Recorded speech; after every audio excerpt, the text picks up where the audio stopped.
Hello, this is Brian Tatler from Diamond Head, and you're listening to the Blog of Rock.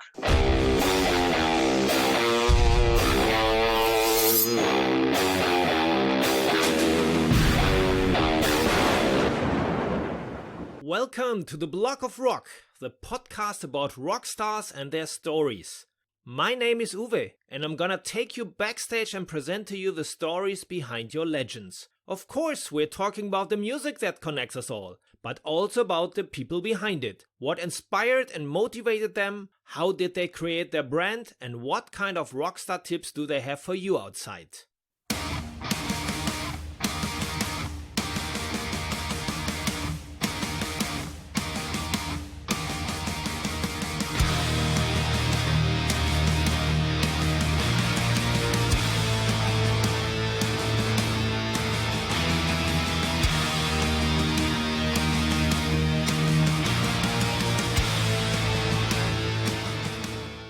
Hi guys! Today's episode is all about a band that played a key role in the history of the origins of the 80s heavy metal scene. It's a band that probably influenced Metallica the most in the early garage days. Today we're talking about Diamond Head from Stourbridge, a town in the western British Midlands, the greater area of Birmingham. Birmingham? Yeah, exactly where also Black Sabbath, Judas Priest and also half of Led Zeppelin originally came from, but we'll get to that later again. It's the second largest city in England after London, which is best known for its metalworking. How fitting for today's topic. It happened precisely in this area 40 years ago that my today's talk guest Brian Tatler wrote guitar riffs for the Eternity when he was still a teenager. Their debut album, Lightning to the Nations, has just been re-recorded and re-released with the current lineup on the occasion of its 40th birthday. In itself, it doesn't sound that spectacular, especially since various re-releases of the original album are already on the market. But what Brian Tatler and his brilliant current singer Rasmus Bohm Andersen, who also produced the album at the same time, did with the legendary riffs knocked me out of my boots. The new version of Lightning to the Nations 2020 is pure energy. All 7 songs, including Am I Evil, plus 4 sensational cover versions as a tribute. I wanted to know more about this and caught a very relaxed Brian Tatler on a Zoom call. Unfortunately, the connection wasn't perfect, but I wish you a wonderful travel back to the 80s. Hey, how you doing? I'm fine. How are you doing yourself? Yeah, you're at home or studio or? Oh, okay. Now I'm at home, just in a little spare room where, well, you know what it's like. I can see you've got a nice selection of Diamond Head albums. That's right. That's right. I'm old enough to get them the original recordings from the beginning. Wow, yeah. Mid-September, you shocked the metal world in a very positively way when you announced there will be a 40th anniversary of Lightning to the Nation. Who came up with this idea? Our drummer Carl came up with that idea, we knew anniversary was coming up in 2020, so we just thought, what do to celebrate the 40th anniversary. Carl suggested we could re-record Lightning to the Nations with this lineup, with modern technology, make it more a bit more heavier, I'm really, really glad we did. And normally a band will do shows, where they play the album or something like that, and we did all that into 2010 when we did our 30th anniversary, but this time we've kind of done something a bit special. We had the opportunity, and Raz is a producer and offered to be the producer on this record. So we just, okay, let's make a start, and then it was a case of getting in rehearsal to work out the covers, because there's 4 covers on the end of the album, which was kind of my idea. And so we had to rehearse those, which we did December and January last year, and this year. So it was all planned. So it was not just a state of boredom where you stayed home and couldn't really celebrate. So it was all planned before the quarantine. Yeah, we did the drums in February at Carl's, who lives in France. Then Braz had edited the drums, and I went down and recorded guitar, and then Raz did the vocals at home and mixed the album at home. It sounds terrific. And I was really more surprised you're coming up with this now, because last year you've released a great album, The Coffin Train, which was so well received. And I read in so many reviews about this album that it's the best Diamond Head album after Lightning to the Nation. That's amazing. I didn't expect that. I mean, you know, when you make a new record, you just hope people will like it. But to compare it to the original album, everybody obviously has grown over the years. Is amazing, and it gives the band lots of confidence to do more, to keep going. You know. Usually, when a band does a re-recording of a classic album, it's hardly stands the test of time. But I think you've added another rock to your all big milestones, because you know the basic songs are the same, but there's an unbelievable production by Raz, which makes the sound even more heavier. And especially now, finally, we hear the songs in a production which maybe the original production should have deserved. Awesome if we'd have had a good producer back in the day, but it was just done in a local studio. We didn't have a producer. It was just done by the house engineer, a chap called Paul Robbins, who worked at the studio, and we were given a week's studio time, so we had to record and mix the whole album in that time. And then of course it sounded great to us because we were only like 19, 20 years old, but we couldn't get a record deal with it. But no label would sign the band, or at least, you know, we were offered some little deals, but nothing that the management were interested in. And so, I mean, that's a whole other story. That's a complicated story. But yeah, the modern sound that you can get now with, you know, production and digital recording and, you know, high amplifiers and things like that makes such a difference. People, you know, metal has moved on so much, 40 years. That it was a fascinating idea and opportunity to try and you know, bring these songs into the 21st century. And you really succeed with this attempt, especially because you got a new singer, Raz, which is with you for a couple of years right now, who's got such a strong voice and also a strong personality on stage. I've seen it already.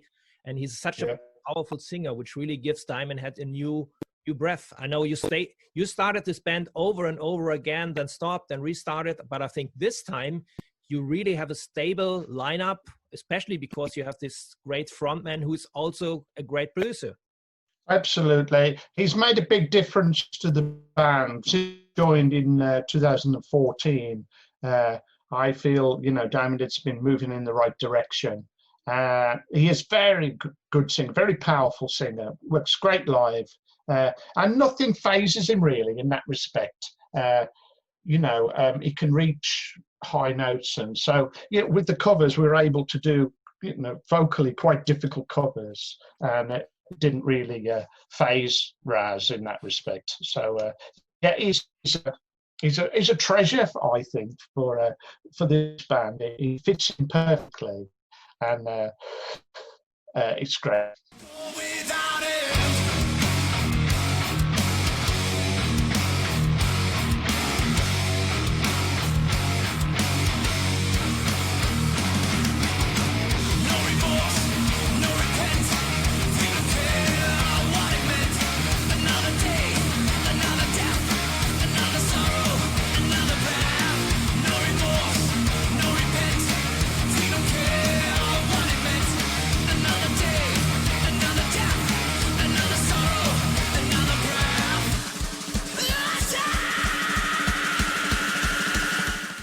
So let's talk about these covers. You know, the original album had only 7 songs on. Some of them, they're very, very long. And I remember back in the days when the vinyl only had 20 minutes per side. But this time you've chosen to add these bonus tracks. What was the concept behind these? You've chosen them? Yeah, I chose them.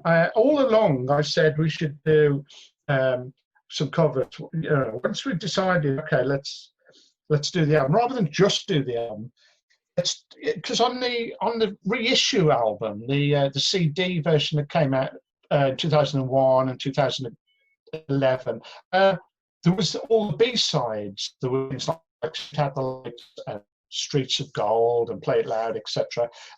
So of course, I re-recorded that again. We just wanted to do the album, but I thought as an extra, maybe a extra tracks or whatever, let's do some covers, because we haven't done any covers for a long time. It'd be good fun, and at the front of my mind, I kept thinking we should do a Metallica song. Really, they've covered Diamond Head. Be a perfect circle to kind of homage. It just seemed to work, and then once we discussed it with everybody it was a sort of no-brainer idea. Yeah, we should do a Metallica song. Diamond Metallica just seemed like a good idea. So, and then it's a case of choosing the songs. I had the task of choosing the right ones for this band.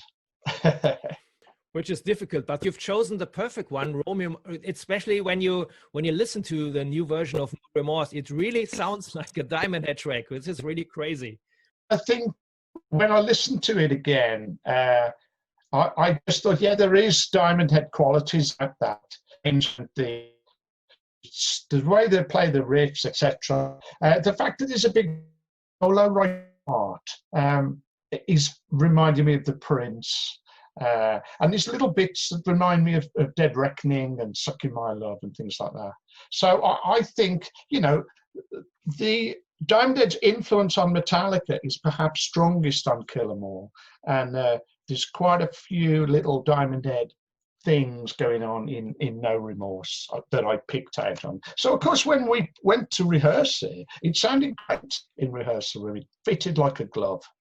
So has there been any reaction by Lars from your, let's say, friendly revenge? I got to talk to him. We did a Zoom chat a while back. First of all, I sent him the file of the song, and he replied that, what an honour, he said, which was lovely. I was very flattered. He thought it sounded great. And he's very to the fact that they've got a Dane in the band. Of course, yeah, that's right. Dane in Rasmus. Yeah, and so we wanted to know where this is from. How did he come to join the band and things like that. Anyway, he said, why did you pick this one? And I had to explain that there's something that just worked for me and reminded me of Diamond Head about it. So I think he probably completely agreed that there's a little bit of Diamond Head in it.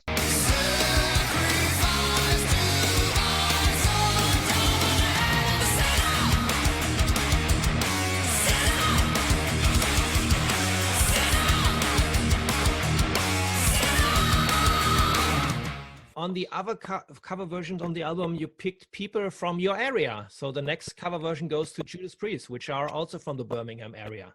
So why did you choose Sinner as a track? Yeah. Okay, we went to a couple of songs. We'll do Under Domination of Bad Wings, which is, I think, my favourite Priest album. We tried a couple of others, and then we had a discussion, and Raz started to get more and more into Sinner. It's a track that I often in sound check things, and I've been a fan since that album came out in '75. But Raz said it would be a bigger statement for the Priest fans to do Sinner than a really obscure track like or Consider Tyrant and Running Wild, and so I think I agreed with Raz that, I mean, it's such a brilliant song. I thought it was going to be a bit tricky because it's quite long and it's quite complicated. It's got Simon Phillips on drums, hasn't it? And but I thought if Raz can sing it, then we should do it. So we all learned it, and again, great. What a great track! I love it. So do I, and the funny thing is that, especially you're talking, it's a long track with lots of breaks, tempi change, and so on. overall also like a Diamond track from the beginning, because you did this also with some of your tracks in the beginning as well. That's what I thought. It's one of the touchstone tracks.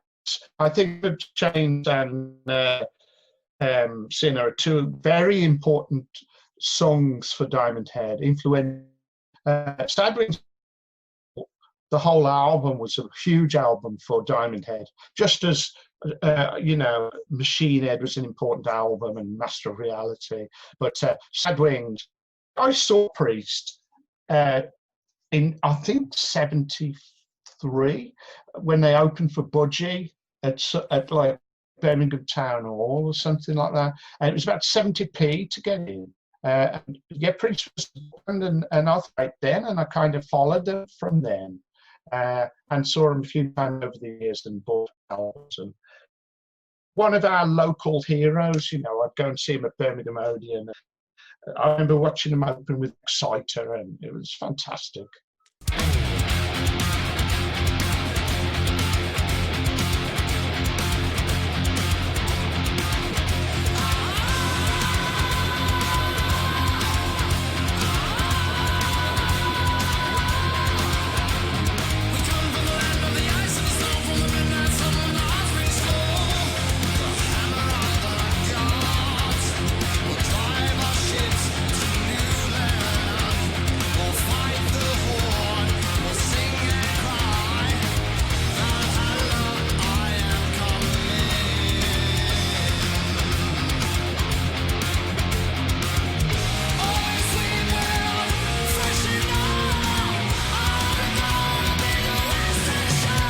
Great. Another Birmingham guy from your area, you sing on the next track, which is The Immigrant Song by Led Zeppelin. I know you're coming from the same area as Robert Plant did. Yes, and John Bonham. Bonham was Bromgrove, and I think Plant was West Bromwich or something like that. And again, huge fan of Zeppelin. They're my favourite band. I only got to see them once in 1979 at Nebworth, but I've got all the albums. Yeah, I see Robert Plant, and he lives not far from where I live, and I have even seen him in the local pub, sometimes where I drink. So fabulous that he still stayed round here. Even with all that success, he could go and live anywhere in the world, and he chose to stay and live round the Midlands and the Black Country, and it perhaps just keeps him grounded, keeps his feet on the ground. But so I've always loved Immigrant Song. Like I don't know where they got the idea from, and I've never heard anything quite like it since. But the opportunity to cover it with Raz was just too good to miss. I just thought, again, if Raz can sing it, we've got to do it. I've heard the story that you've met Robert in 1980 in a garden center where he signed your record, your Led Zeppelin record. That's right. Yeah, that is absolutely true. I found the records out the other day, and I thought I'll put a photo online of the autographs. That he these things for me, and he wrote inside. We must have told him. 3 of us went, myself, Sean, and Colin, went to this garden centre, and we must have said we're a band, And he wrote in the sleeve. He wrote, "Good luck with the band," Robert Plant. That's fabulous. Great. And I've kept these. Yeah, I've kept these albums for 40 years, and there you go. That's crazy.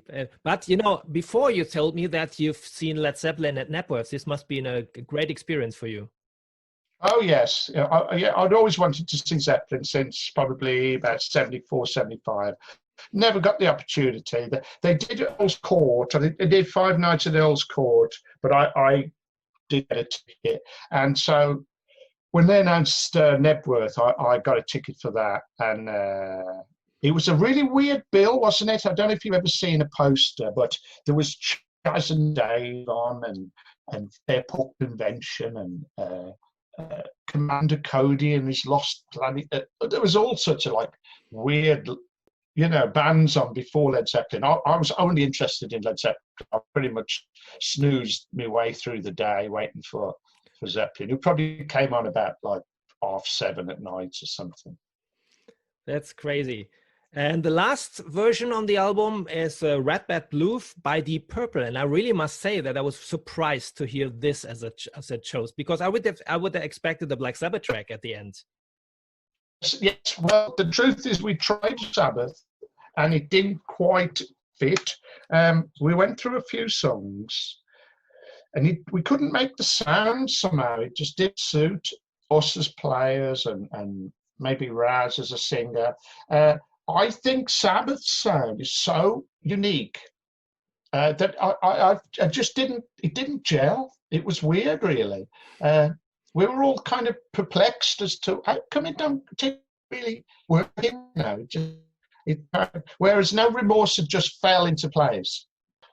The Sabbath songs we tried didn't. And I mean, I'd have had to go back to the drawing board, I think, and work out exactly how you do the guitar parts, the bass parts, the drum parts. But it didn't quite work anyway. As we moved on, we just didn't spend tons and tons of time on it. But Red Bad Blue is a good choice as well, because this is not one of the obvious Deep Purple tracks, of course, but it's a classic, and I never recall that I heard any other version of this track before. I couldn't find a cover. I looked online, and I liked it. I really liked that album, Who Do You Think We Are? And I remember listening to it when I was a teenager, and I really liked this track. I'm a huge Blackmore fan. This album had Woman from Tokyo as the lead track, but also I didn't want to do a track that heavily featured John Law, because he had a keyboard player in the band, and I wanted to do something that was very guitar riffy, and this just fitted the bill, and also show a bit of an album cut, a deep cut, rather than Highway Star or of course, Child in Time. I didn't want to do one of the big songs.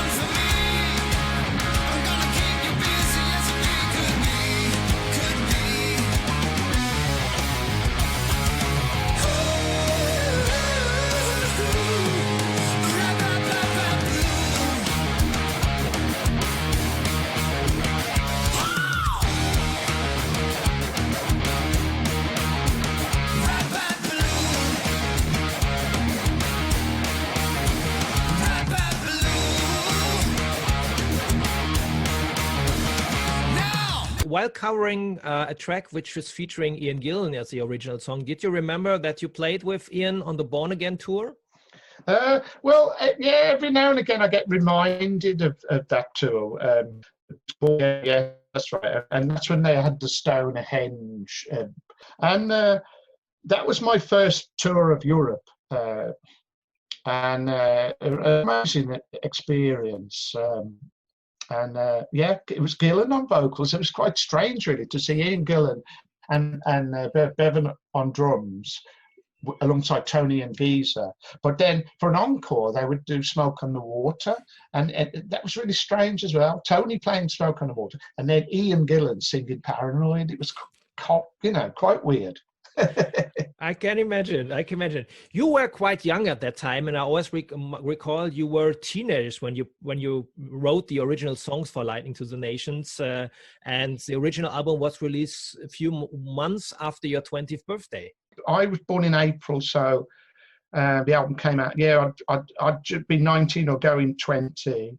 Very young. It was only our second time in the studio, and we were sort of left to get on with it and record songs as we'd been playing them live. We hadn't done a lot of gigs by that point, but we had been going 4 years, and so we'd written songs, and I think that would helped with the album immensely is the amount of material we've written and discarded, really, as we've kept improving. So, we had a lot of songs to pick from for that debut album, but we didn't have a lot of experience. Put a click track, for example, we had to abandon that idea, and no, of course, nothing's done digitally, so you can't fix anything. You just have to play live on day, and we would just overdub a guitar and a vocal. But what came out was a classic. But I'm sure at that time you couldn't live from the music. You were still a mechanic at that time, weren't you? Yes, I think I was. I left in 1980 once Diamond Head got busier, because we started doing a lot more gigs in 1980. In 79, we probably only did about 15 gigs something. And I think we did about 80. So I'd been going to the boss and saying, I need to have a week off, because I'm in a band, etc. And he kind of let me have a bit of time off here and there. But it was always, you've only got a certain amount of weeks holiday that you can take. And then come 1980, we probably had a 3-week tour booked or something. And I had to say, I'm gonna leave, because I'm gonna sort of throw me lot in with the band full time, go full time. And so did Colin and Duncan.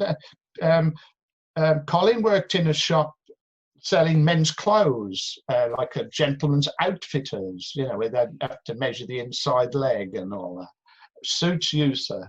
And Duncan worked as a cut glass engraver at Webb Corbett in Stourbridge. So we all packed in our jobs.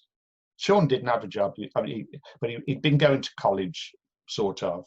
And we just went for it, we thought now or never. This, the big time beckons. But surely you needed to wait a long time until you finally remade it financially, when at least Metallica put some of your songs on their albums, and you somehow Metallica saved your pension with the recording of Am I Evil. We got a record deal, but we were only signed for 2 years. We got to make 2 albums. And then the band fell apart in 1985. Then I ran a studio for a bit and all sorts. Diamond Head reformed, did another album, etc. But yeah, I think thanks to Metallica covering, as they got bigger and royalties started coming in, that has been a complete lifesaver for myself and Sean. It's given me so much freedom to do what I want, to not have to do a 9 to 5, and to be able to pursue Diamond Head and work on Diamond Head. So since 2000, Diamond Head's been going, and we're just building all the time.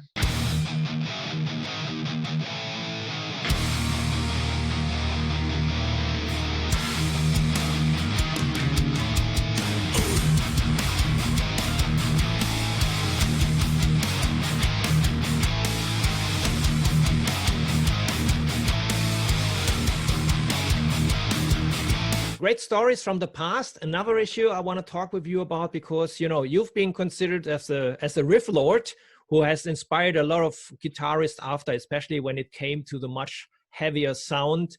And as I told you, I'm coming from an area in Germany, the Ruhr area, which is quite similar to the British Midlands, lots of industrial regions. And there were a lot of bands coming from this area, like Creator and Sodom, who somehow got also influence from the new wave of British heavy metal, and especially, from the darker side of it. Did you feel that you also inspired the German musicians in a way? I'd like, it's flattering to think that, but I didn't really, no. It's obvious we inspired Metallica because they covered the songs, but otherwise, I don't know who we influenced. I do hear from time to time, yeah, I was a big fan, or etc. I spoke to the guys in Cradle of Filth a couple of years back, and they said, we were big fans and etc. It was lovely to hear, but It's not so apparent in music because it moved so far forward. It got so much faster and darker, and the vocals, became less melodic. That it's not obvious. It's not always apparent to me that they may have been listening to Diamond Head. Did you follow the German bands at that time? I didn't really. No. Obviously, you can't escape. But no, the more underground bands. I don't really listen to a lot of modern metal because I just think I'm more influenced by earlier stuff, and I just try and find my own music as I practice the guitar. I try and practice every day. So it's not like I'm listening to what's the latest thing is and trying to keep up with whatever's new. I just I try and write in a Diamond Head style, really. I try and write things that I think sound Diamond Head, and I reject lots of stuff that doesn't.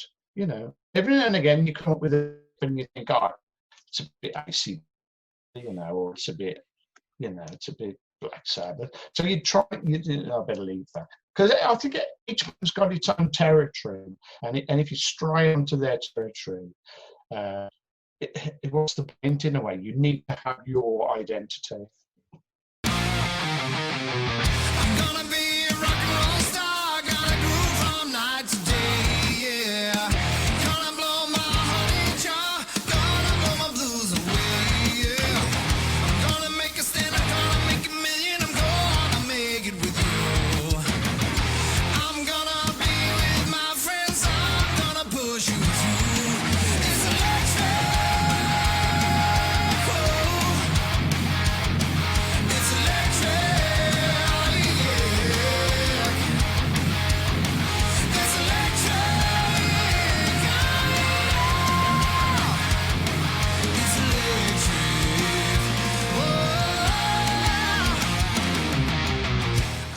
So you got plenty of riffs ready for the next new album?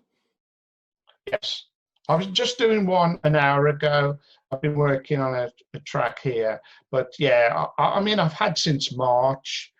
We've had no gigs whatsoever since March. And we've got nothing in until April. So I just took the opportunity to get creative and make the next, or at least start writing the next album. And great, I have some great ideas. We're looking forward. So the next plan, what I see on your calendar, is the tour with Rock Goddess in April. How realistic will it be? Well, hopefully, with talk of vaccines and things like that. There's tons of bands already got dates booked for 2021. Hopefully, it will sort things out. I've said it before, but you've got to do something. We can't just be in lockdown. Pubs and entertainment industry open. It's just ruining the music industry, and it's thousands and thousands of people's lives, and we're becoming unemployed, and mental health issues. It's a real shock to this lockdown. We're still in our second lockdown. Last question would be, did you use the pandemic somehow to discover also a new side of yourself? Did you manage to have a new hobby or something like this? I haven't had a new hobby. I try and keep fit better, because I had a health problem 5 years ago. So I cycle. I used to go swimming, but of course they closed all the baths, the swimming pools. So all I can do is really walk and cycle and try and go outdoors. I read and I watch a lot of films. I reckon I watch probably 100 films a year. So I've been trying to, keep myself entertained with the guitar and music and then reading and watching films and things like that. I don't necessarily watch a lot of normal TV, soap operas and quiz shows, but I do like a good film. I just started watching Star is Born last night because I hadn't seen it, and I'm about halfway through that. That's good. So I hope you don't get bored too much within the next month, and hopefully stay healthy until we're going to meet hopefully again next year, when you're also coming over to Europe after a hopefully successful tour with Rock Goddess. What a nice package, by the way. So thank you very much for taking the time. And of course, keep in touch. All the best to the new release. I think it will be a big surprise for all the people hearing the old tracks in the new style. Thank you very much. It's going very well at the moment. I've just heard it's in the national charts over here, so I've had a lot of pre-orders and it's gone in the charts. So it's looking very good. And I look forward to seeing you next year and see all the Diamond Head fans again, because it's horrible to be, out of action for 12 months. And I'm really appreciate you taking the time, and stay healthy. Have a nice Christmas and good luck with the album. It's big one. Thank you very much. I'm glad you enjoyed it. It's been great to talk to you. Have a good Christmas. Stay healthy. Bye, Brian. Bye. Bye.